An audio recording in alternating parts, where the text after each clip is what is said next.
ጤና ይስጥልኝ ውድ አድማጭ ተመልካቾች ለዕለተ ሐሙስ የካቲት 26 ቀን 2018 ዓ.ም ያዘጋጀናቸው መረጃዎች እንደሚከተለው ይቀርባሉ። ቻናላችንን ላይክ፣ ሼር እና ሰብስክራይብ እያደረጋችሁ አብራችሁን እንድትቆዩ እየጋበዝን በቅድሚያ አርዕስተ ዜና እናሰማችኋለን። የሶማሊያ ፓርላማ አዲስ ህገ መንግስት አጸደቀ። የሶማሊያ ባለ ሁለት ምክር ቤት ፓርላማ ረቡዕ ዕለት የሀገሪቱን አዲስ ህገ መንግስት ከ13 ዓመታት በላይ የዘለቀውን ረጅም ሂደት ተከትሎ አጽድቋል።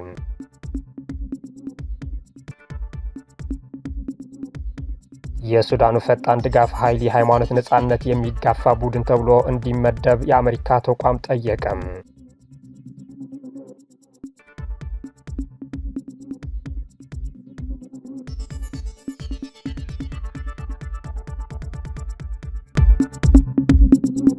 ፕሬዝዳንት ትራምፕ በኢራን ላይ የሚያካሂዱትን ጦርነት ለመገደብ የቀረበው የውሳኔ ሀሳብ ውድቅ ሆነ። ይህ በእንዲህ እያለ በኢራን ጦርነት ምክንያት በዓለም አቀፍ ገበያ የነዳጅ ዋጋ ከፍተኛ ጭማሪ አሳይቷል።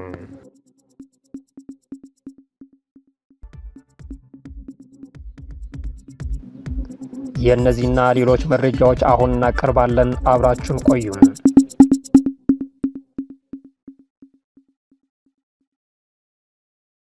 የሱዳኑ ፈጣን ድጋፍ ኃይል የሃይማኖት ነጻነት የሚጋፋ ቡድን ተብሎ እንዲመደብ የአሜሪካ ተቋም ጠየቀ።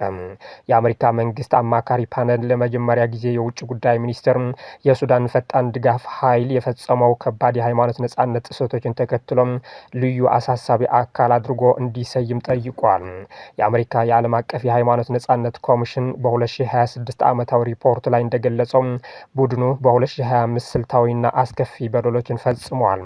ኮሚሽኑ በመስከረም 2025 በኤልፋሻር በሚገኘው መስጊድ ላይ በመምታት ከ70 በላይ ሰዎችን የገደለውን የአርኤስኤፍ የድሮን ጥቃት አጉልቶ አሳይቷል።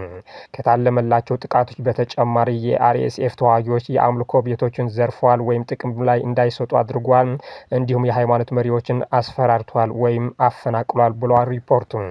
በሱዳን የሚገኙ አናሳ የሃይማኖት ተከታዮች በአርኤስኤፍ እና በሱዳን የጦር ኃይሎች መካከል በተፈጠረው ግጭት ከፍተኛ ተጋላጭ እንደሆኑ በመግለጽ የአካባቢ ባለስልጣናት ለቅዱስ ቦታዎችና ለቄሶች ትርጉም ያለው ጥበቃ ለማድረግ አልተሳካላቸውም። ልዩ አሳሳቢ አካል የሚለው ስያሜ የሚተገበረው ሉዓላዊ መንግስት ቁጥጥር ውጭ ሆነው ጉልህ የሆነ የፖለቲካ ኃይልና የግዛት ቁጥጥር ለሚያደርጉ መንግስታዊ ያልሆኑ ቡድኖች ነው። የሶማሊያ ፓርላማ አዲስ ህገ መንግስት አጸደቀ።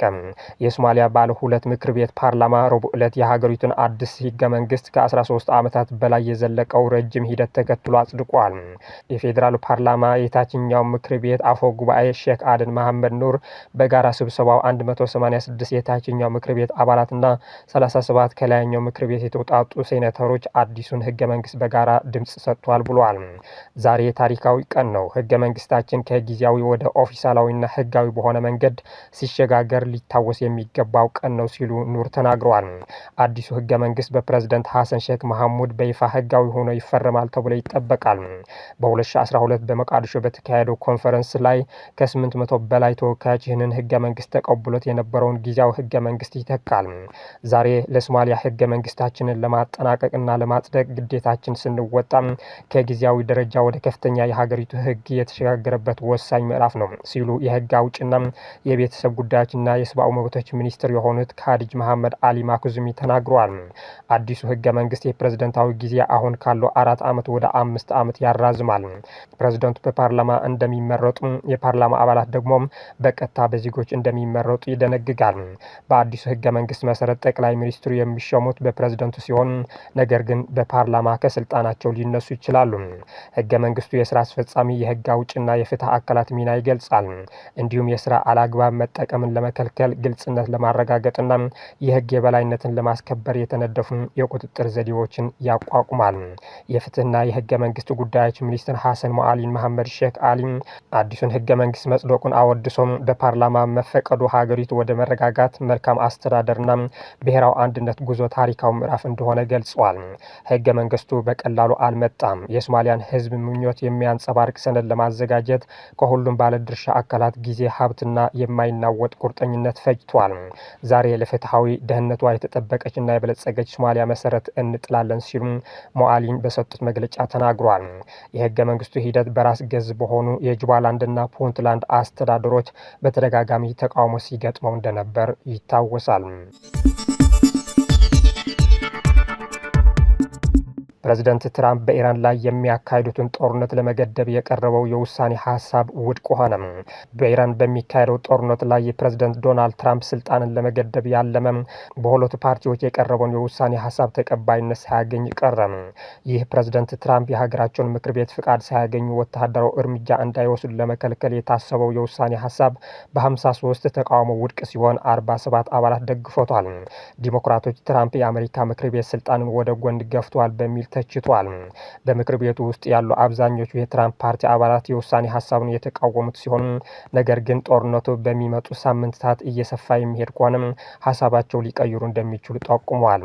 ባለፈው ሳምንት ማብቂያ ላይ የተጀመረው ይህ ጦርነት እስከ 8 ሳምንታት ሊቆይ እንደሚችል የመከላከያ ሚኒስትሩ ፔት ሄግሴን ተናግሯል። ይህ ትራምፕ ከሰጡት ጊዜ በእጥፍ የሚበልጥ ነው። የምክር ቤቱ አባላቱ በፓርቲ ደረጃ ድጋፍና ተቃውሟቸውን በተመሳሳይ የገለጹ ሲሆን አንዲት የሪፐብሊካን ፓርቲ የምክር ቤት አባል ውሳኔውን መደገፍ ለኢራንና ለአሜሪካ ወታደሮች የተሳሳተ መልእክት ማስተላለፍ ነው ብሏል።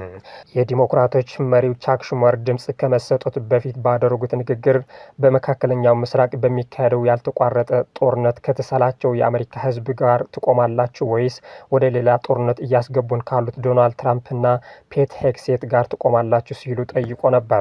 ይህ የውሳኔ ሀሳብ በምክር ቤቱ አባላት ውድቅ ቢደረግም ዛሬ ደግሞ ወደ ሌላኛው ምክር ቤት ቀርቦ ውሳኔ ይሰጥበታል ተብሎ ይጠበቃል።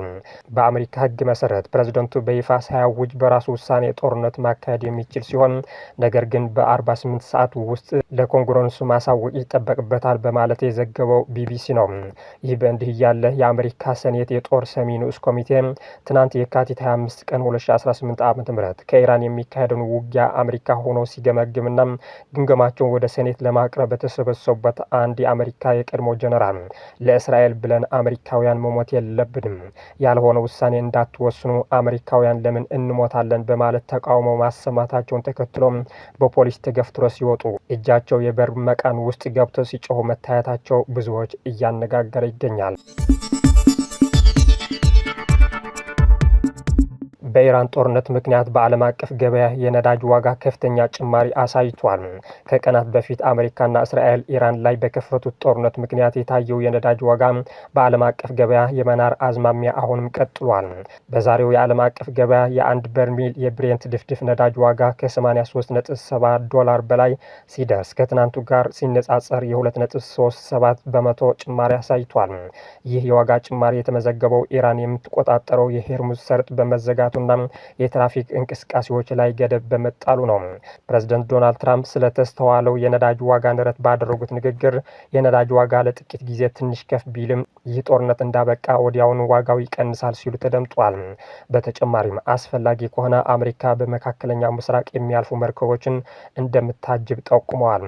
ከዓለም አቀፉ የፔትሮሊየም ላኪ ሀገራት ድርጅት አባላት መካከል በርካታ ድፍድፍ ነዳጅ በማምረት ሁለተኛዋ የሆነችው ኢራቅ በቀን ውስጥ የምታመርተውን መጠን በ1.5 ሚሊዮን በርሜል ገደማ መቀነሷን የዜና ወኪል ሮይተርስ ዘግቧል። የሀገሪቱ የነዳጅ ምርት በግማሽ ገደማ የቀነሰው በነዳጅ ማከማቻ እንዲሁም በኤክስፖርት መስመሮች ላይ በተጣለው ገደብ ምክንያት እንደሆነ ባለስልጣናቱ ተናግረዋል። ኤክስፖርት በድጋሚ የማይጀመር ከሆነ ሀገሪቱ በየቀኑ የምታመርተውን 3 ሚሊዮን በርሜል ድፍድፍ ነዳጅ ልታቆም እንደምትችልም ተገልጿል። በተጨማሪ ኢራን ከዓለም ነዳጅ 1/5 በሚተላለፍበት የሄርሙዝ ሰርጥ ላይ የሚጓዙ የነዳጅ ታንከሮችን የጥቃት ኢላማ አድርጋለች። በሰርጡ በኩል የሚደረግ የመርከብ ጉዞ እንደተዘጋ ነው። በኢራን የሚንቀሳቀሱ 5 የኩርድ ቡድኖች ጥምረት በመፍጠር ጦርነት አወጁ። በኢራን የሚንቀሳቀሱ 5 ታዋቂ የኩርድ የፖለቲካና የታጠቁ ቡድኖች ለ10 ዓመታት የነበራቸው ልዩነት ወደ ጎን በመተው ታሪካዊ የተባለለትን የአንድነት ስምምነት መፈራረማቸው አስታውቋል። ቡድኖቹ አንድነት ለድል በሚል መሪ ቃል በፈጠሩት በዚህ አዲስ ጥምረት የኢራንን የእስላማዊቷን ሪፐብሊክ አገዛዝ በወታደራዊ ኃይል ለመጣል ይፋዊ ጦርነት አውጇል። ይህ አዲስ ጥምረት የተመሰረተው ቡድኖቹ በትጥቅ ትግል በኢኮኖሚያዊና በፖለቲካዊ እንቅስቃሴዎቻቸው የጋራ ግንባር ለመፍጠር ስምምነት ላይ መድረሳቸውን ተከትሎ ነው። ጥምረቱ በጋራ በሚመሩት ወታደራዊ ኦፕሬሽኖች ወደ ኢራን ምድር ዘልቀው ለመግባት ከፍተኛ ዝግጅት እያደረጉ መሆኑን ተሰምቷል። እንደ ሲኤንኤን እና ሌሎች ዓለም አቀፍ መገናኛ ብዙሃን ዘገባ ከሆነም የዚህ ጥምረት መፈጠር በመካከለኛው ምስራቅ ቀጠና ላይ አዲስ ውጥረት አንግሷል። የኢራን መንግስት ለዚህ እንቅስቃሴ ፈጣን ምላሽ መስጠት የጀመረ ሲሆን የኢራን አብዮታዊ ዘብ በኩርድ ይዞታዎች ላይ የድሮን ጥቃቶችን መጀመሩን የሚጠቁም መረጃዎች እየወጡ ይገኛሉ። ይህ ወታደራዊ እንቅስቃሴ በኢራን ውስጥ ለወራት የቀጠለውን የውስጥ ተቃውሞ ወደ ለየለት የእርስ በርስ ጦርነት ሊቀይረው ይችላል የሚል ስጋት በዓለም አቀፍ ተመልካቾች ዘንድ አሳድሯል። የኩርድ ቡድኖች በበኩላቸው የኢራን አገዛዝ እንዲያበቃና የብሔረሰቦች መብት እንዲከበር በትጥቅ ትግሉ እንደሚገፉበት ገልጿል። ሁኔታው እጅግ አሳሳቢ ወደሆነ ምዕራፍ እየተሸጋገረ ባለበት በዚህ ወቅት የኢራን መንግስት ጥምረቱን ለመመከት ተጨማሪ ኃይሎችን ወደ ድንበር አካባቢዎች እያሰማራ መሆኑን ተነግሯል።